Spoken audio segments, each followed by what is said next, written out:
Greetings, MechWarriors. This is Blackhawk SC. In this video, I'm going to talk about the Night Gyr standard pack and 3 builds that you can run on the 3 variants found in that pack. Before we begin, I'd like to mention that this review was made possible by a viewer who purchased a mech pack from me. Most of you probably don't know this, but I play MWO for free, and the MCs, mechs, and mech base that I have all come from events and just regular C-Build grinding, so support like this really helps out a lot. First, I'll discuss the Night Gyrs in general. Currently, the NTGs are regarded as one of the best chassis in the game. It can not only carry a huge array of weapons, but also none of the hardpoints are super low mounted. The side torso ballistic and energy hardpoints are at the cockpit level, and the arm hardpoints are far above the waist. The jump jets also allow for some serious pop-tarting, which is in the midst of a huge comeback nowadays from when it was last popular back in 2013. On the other hand, the locked JJs can be a drawback for non-pop-tart builds, since they would have allowed you to take some heavier ballistic weapons, even challenging the Kodiak for Daka supremacy. The main downside of the NTG is the locked XL300 engine and the lack of crit slots to pack enough heatsinks for energy-based builds. However, regarding that last point, that's probably okay with the majority of players though, since we already have good heavy clan laser boats in the game, such as the Timber, Jaguar, and Hellbringer. The NTGs are unique in that they are currently the only true clan heavy ballistic platform in the game. These builds are also going to be mostly focused on the mid and long range. So why not short range? Well, I feel good brawlers or short range strikers should be either super tanky with good hitboxes or very nimble. Although the NTG can carry a reasonable brawling payload if you've purchased a reinforcement pack, the 69 kph top speed makes it quite slow for a heavy. Because its weapons are arm mounted without any durability quirks, I don't think it's very tanky either. So while brawling isn't typically the best choice for the NTG, once again, clan does have other adequate choices when it comes to heavy brawlers. Moving on to the contents of the standard pack. This collection comes with the Prime, A, and B variants. Since none of the 3 variants have any hardpoints in the CT, any builds that I'll be talking about in this video can be done on any of the variants. PGI recently started putting set of 8 Omnipod quirks on some of its new mech releases, where the mech will only get those quirks if all 8 stock Omnipods are used on that build. In most cases thus far, this hasn't been very meaningful, because the quirks are so minor compared to having the hardpoints you need for a particular build. However, in the case of the Night Gyrs, the Prime and B variants have pretty good builds that use the stock Omnipods, and benefit from those quirks as well. The A variant isn't so lucky. Nonetheless, we'll talk about a third build that you can run on that chassis. Starting off with the Prime variant, the set of 8 Omnipods gives us ballistic cooldown and energy range quirks. With just a single ballistic hardpoint and 5 energy hardpoints, the Gauss laser combo comes to mind, which combines the high alpha and range of clan lasers with the cool running Gauss rifle. You'll notice that I have a TC3 here instead of the more usual TC1. This is because we simply don't have enough crit slots to fit in more heatsinks. In fact, this build is really 2 to 3 DHS away from having what I would consider a fairly balanced heat efficiency, but it's not that bad. So if I had more crit slots, I would definitely swap the TC3 for the TC1. It does have minor benefits over the one though, such as a small increase in the laser range and 10% increase in the Gauss projectile speed. If you want to use a TC1, you can add an extra DHS, but even with max armor everywhere, you'll still have half a ton left over. It's a reasonable swap though if you don't mind that. Now, as I mentioned, this build doesn't exactly have the heat capacity and heat dissipation that I'm looking for in this type of build. So until you've gotten double basics, I will watch my heat very carefully before firing all of your lasers. For good sustained DPS, I would assign a weapon group just for the 2 LPLs, and when you're over 50% heat, use those plus the Gauss rifle to avoid shutdowns. Since this type of build has been popular for quite a while now, I don't think I need to talk about how to play it in great detail. Generally, if you're in a long range map, try to use the LPLs and Gauss to soften up the enemy from about 1,000 meters or so. When the match gets closer, try not to get into a brawl range or put obstacles in between you and the enemy so that you don't get pushed on. As we'll see in the gameplay demo, the JJs can be very useful for that purpose. If you need to shield, do that with your left side, as you can lose the 2 ERMLs without losing too much effectiveness. The modules I'd use are Advanced Seismic, Radar Deprivation, ERML Range, and Gauss Cooldown. Let's see this in an actual match. All systems nominal. Alright, in this match we're on Mining Collective. Mining is not the perfect map, or not the perfect map for this build, because what we would like to do is to be able to get some range shots, range damage early on in the game. And mining tends to get close to the mid-range fairly quickly, mid to short range fairly quickly, so it's not perfect for us. But what we can do is to go up to the platform up on F4 because we have jump jets. And as I mentioned earlier, like the jump jets can help you get into these range positions.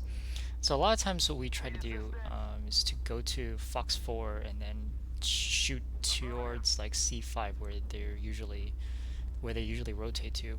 But we do see that I think what is that, Epsilon is getting capped, so there might be stuff at Epsilon right now. Fuel at 25%. Fuel at 0%. So we get into a pretty good position for our Airstrike weapons online. here. And we do see a Kodiak. Target acquired.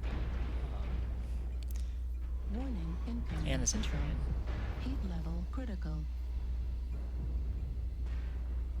Warning incoming UAV up. missile. So we're using All this target advantageous acquired. position to Enemy kind UAV of above Target you, Echo destroyed. 4. New Box target four line. acquired. like use our Target sort of acquired. high-ish mounts to get these Heat shots level off. critical. So we see that that side torso is open, so we go and take Heat that off level critical. before we start shooting the Kodiaks a little bit more. That build isn't very Target good, destroyed. but Heat level anyways, critical. that's happens in the solo queue. Happens quite a bit.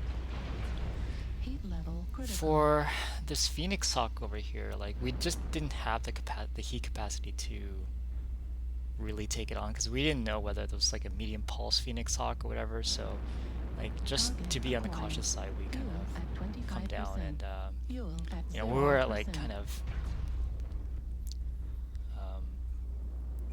like over like 50% heat capacity, so we Target didn't really destroyed. Heat want to level 1v1 critical. that Phoenix Hawk immediately. I killed Brios, but said sorry to him.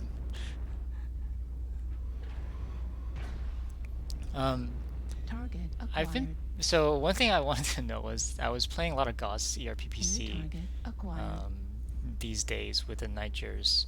So I was getting used to like releasing the Gauss and ERPPCs at the same time, trying to sync those two. But like when it comes to lasers and Gauss, you don't always need to do that.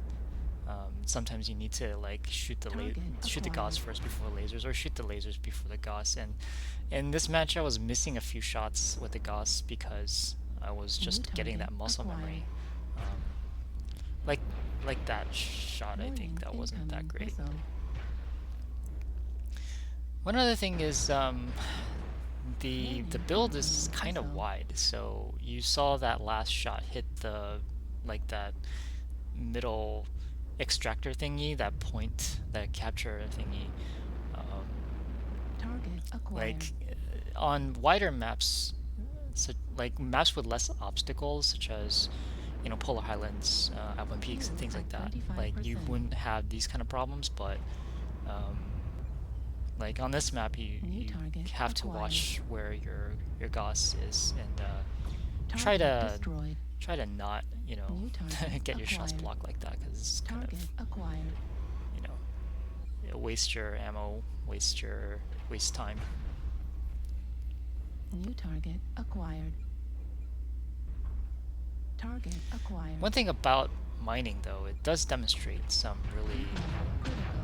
it does make New jump jets target really acquired. useful because you got all Target these levels that you destroyed. can climb up and down.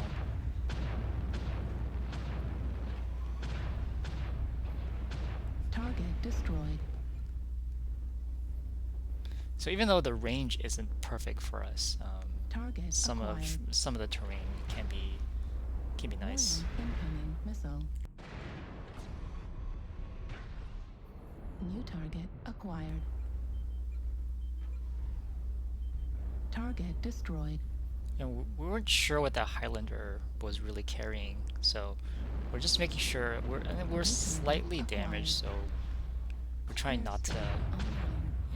just push too hard into the Highlander. Heat level critical. and that wideness of that gauze shows up again. As you can see, I took out that Moller's arm by accident. That Moller build doesn't have anything in the arm, so it was not too bad for him.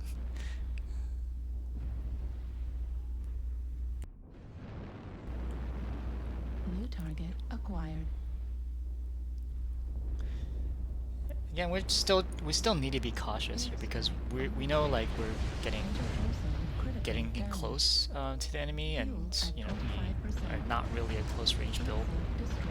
And right there, the quaddy or PPC almost like, well, core me CT. Target destroyed. That was unexpected. Acquired. Target destroyed. But we survived that, so it was nice. I think this is just cleaning up now.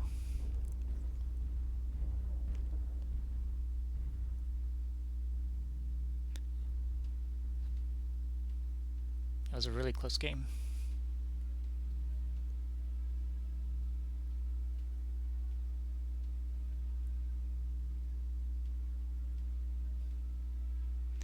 You know, we did okay despite missing some shots. Next, the B variant stock Omnipods come with 4 ballistic hardpoints with ballistic and gauze cooldown quirks. This should naturally lead people to think about quad UAC5s or a combination of 10s and 5s. The KDK3 has shown how powerful building several high-mounted clan ACs can be.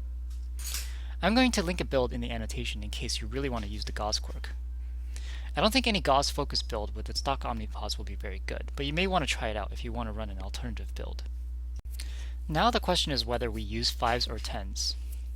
My preference is the quad 5s, primarily because I can use both the cooldown and range modules for a single weapon type, in addition to the radar depth and seismic modules.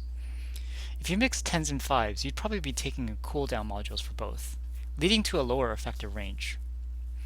Additionally, I find that the quad 5s to be more reliable than the 3 UX, meaning that most of the time, at least one of your UX is not jammed. Among the builds that I'm showing you in this video, this is probably the easiest to play. Perhaps the only challenge people will have with these builds is the projectile velocity, but if you get used to it, it's not that bad. For longer range shots, I first single fire the UX to judge my lead, then double tap once I'm confident that I can hit the target. Just remember that while you can out DPS almost anything, you should avoid 1v1s with mechs like Direwolves, Kodiaks, or Mullers. One thing to note is that with this ammo allocation, we want to shield with the right side if we want to shield at all. The right arm ammo is consumed earlier than the left arm ammo, so if you destroy your right torso, hopefully you'll still have 2 tons of ammo left. The modules to take here are radar deprivation, seismic, UAC5 range, and cooldown. Now let's see this build in action. So in this match we're on Alpine, Conquest.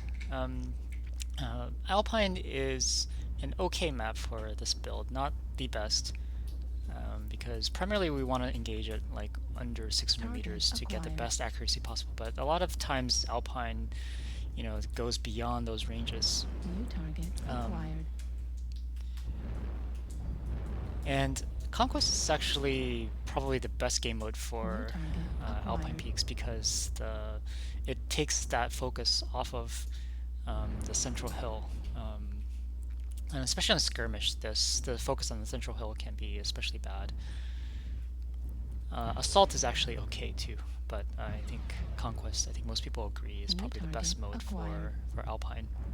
Here what we want to do is we're trying to make sure that we're trying to move up the hill very carefully because sometimes they have snipers up on like this G7 area, the hill to the ridge to our right, and so we want to make sure that we're not going to get sniped from over that direction. But right now we see they're mostly at what is that, like I6 area. Right now we're still a little bit beyond our preferred range, like at 900 meters or so. We can still do good damage, but we can't just blast Daka downrange because you know, the projectile speed can make it kind of, our bullets kind of inaccurate. So what we do in these situations is we don't double tap. We're kind of single tapping and just, you know, to conserve our ammo in case that we miss, and to judge our lead before we go and double tap it and lay down the bullets. Now, because in this case we're close enough at 300 meters, so we just kind of fire as fast as possible. But that's, you know, single tapping is a good strategy to judge your lead for those longer distance shots.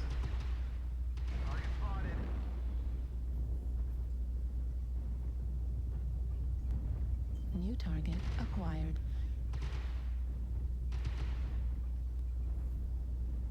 So New target most of acquired. the team is to our right. Sorry, to our left, and so we can get we can kind of lay down the DPS a little bit from the right side Target acquired. without getting shot back too much, which can be important. You know, DPS like DACA builds require a lot of face time to make work, and if you can shoot without getting shot back, that's, you know, the ideal situation. Target destroyed. New target acquired. So Target here we're destroyed. firing our New ARM target UAC-5s, as you saw.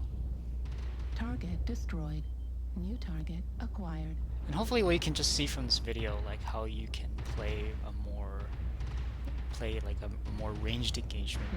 Just being careful with your Target ammo. destroyed. Ultra autocannon ammo at 25%. Target So waiting till destroyed. that Griffin turns around. He was trying to shield with his arm, but we go and wait till he turns around and shoot so we can get those CT and side torso shots. Target destroyed. That is done, and that's all the enemies, and all we need to do is cap. And so we'll skip forward a little bit.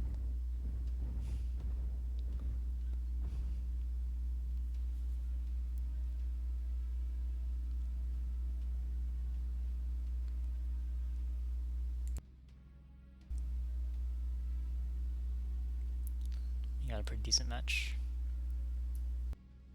Finally, we get to the A, which, in its stock form, comes with a diverse mix of weapon hardpoints. It's going to be difficult to do anything but a bracket build with this layout, so we'll have to try something else.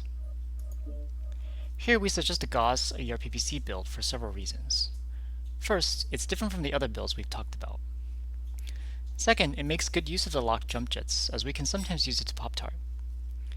Third, PPFLD, or pinpoint front-loaded damage, is a good counter to laser vomit and DACA. Gauss ARPPC has better range and requires less face time than the two other playstyles, making it good in the early to middle stages of a typical match. The downside is that the alpha size and DPS values are lower, so if the match ends up being more mid to short range, this playstyle can be worse than the alternatives. Regarding the two ERMLs here, the reason why I have them on is for the issue that I just talked about. For the public queue, where the map choice is unpredictable, the ERMLs add to your mid-range DPS. I think they're useful, but if you want to play a pure Gauss ERPPC build, you can replace them with the TC2, which increases projectile velocity by 10%. If you've never played Gauss ERPPC before, in testing grounds, practice getting the muscle memory of releasing the Gauss and firing the ERPPCs near around the same time.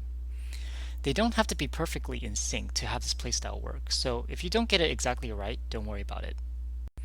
Once you're used to the sync, you can add jump jetting so you can pop-tart, which is useful to avoid having to trade with a dangerous mech that's looking at you. However, just because you can pop-tart doesn't mean you have to do it all the time. If you can take a good shot without pop-tarting, go ahead and do that. The modules I would take here are Advanced Seismic, Radar Deprivation, Gauss Cooldown, and the second weapon module. With this build, I opt to take the ERML range module, but Gauss range, ERPPC range, or cooldown are also reasonable. Let's see this in a match. Online. Sensors We're on River City Night. online. River City has good ranged positions that we can use. if we position ourselves correctly. The nighttime does kind of limit our vision a little bit, but for around that 800 meter, 700 meter range, we can still see most objects, most enemy mechs as they're moving. So it's not too bad. So while most of the team is probably going to head to around the Citadel area, we're going to go up to there, to the spaceport, which gives us good high ground, especially since we predict that the enemy team is probably going to rotate around the nuclear power plant area, you know, to the left side of the Citadel. We predict that's where most of them will be, and even if they don't go there, they're usually around the Citadel area anyways. So this area around the spaceport gives us good range positions.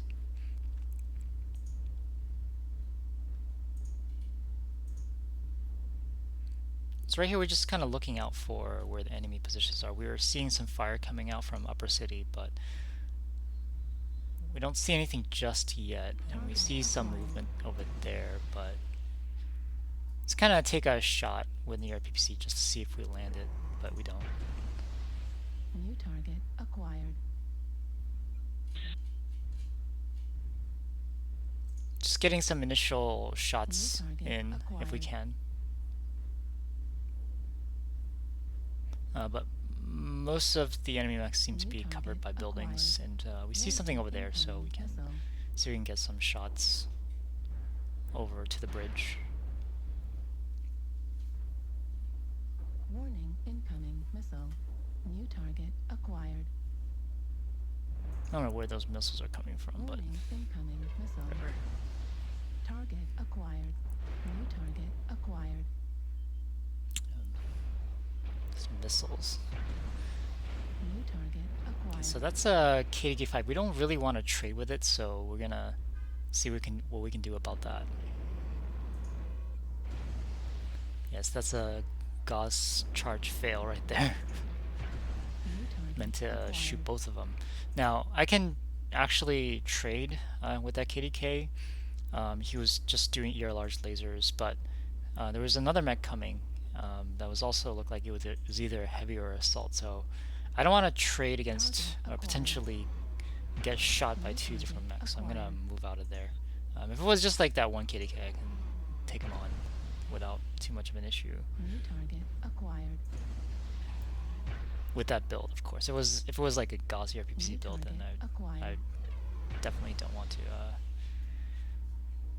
you know, take my chances.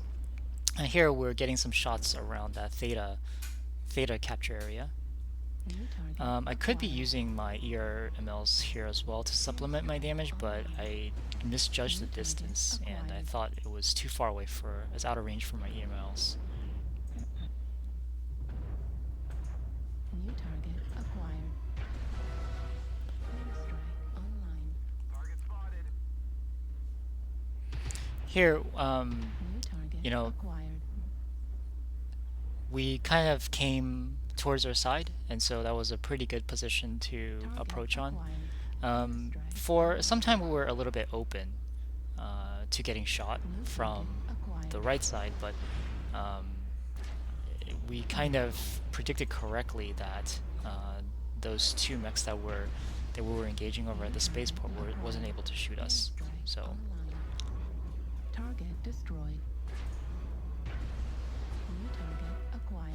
and here you can see kind of the ERMLs coming into play, being pretty useful in adding Target destroyed. that additional damage that we're talking about when the match gets into mid-range, and we are, you know, pretty much at the mid-range right now. New target acquired. Heat level critical.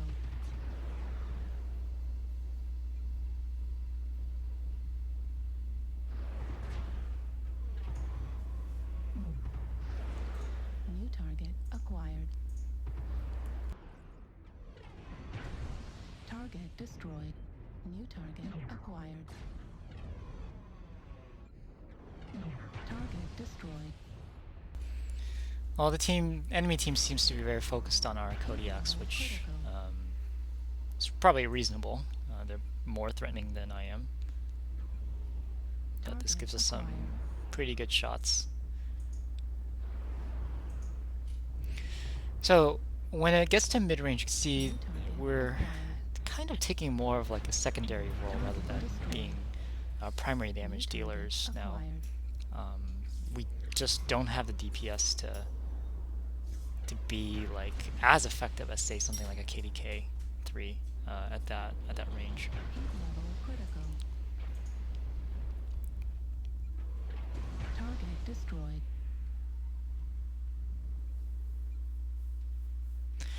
So when in the beginning we can be more take more of a frontline role with those range shots, but when it gets to mid-range, it's probably better to play support with this mech. Alright guys, that's all I want to talk about in this video. I hope it's useful, and if you would like to see more guides like this, please like the video and subscribe to my channel. See you next time.